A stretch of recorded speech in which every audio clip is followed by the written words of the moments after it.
के पतोहिया बनबू का तोहा के बना के रखब दिलावा के रनिया माई के पतोहिया बनबू का। अनूप अनूप हरदोई हरदोई हरदोई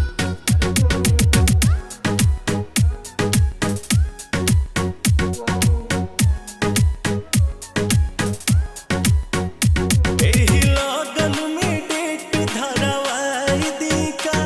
बैंड बाजा के बयाना करवाई दी का दुल्हन पर छे के कब से बमाई तैया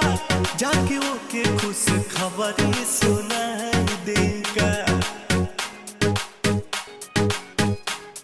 एही लगन में डेट धरवाई दी का बैंड बाजा के बयाना करवाई दी का दुल्हन पर छे के बमाई तैया जाके ओके खुश खबरी सुनाई दी का।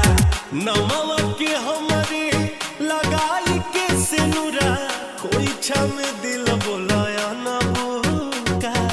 तोहा के बना के रखब दिलवा के रनिया माई के पतोहिया बनबू का तोहा के बना के रखब दिलवा के रनिया माई के पतोहिया बनबू का। अनूप अनूप अनूप हरदोई हरदोई हरदोई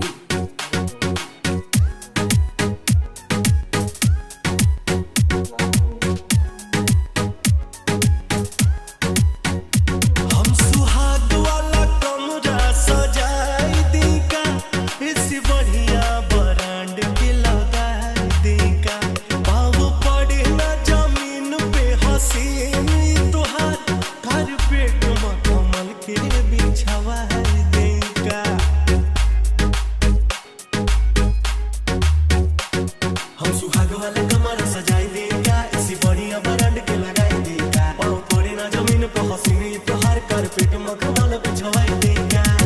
हथवा पकड़ी के सथवा में हमारे प्यार वाला पुड़िया छनबू का तोहा के बना के रखब दिलवा के रनिया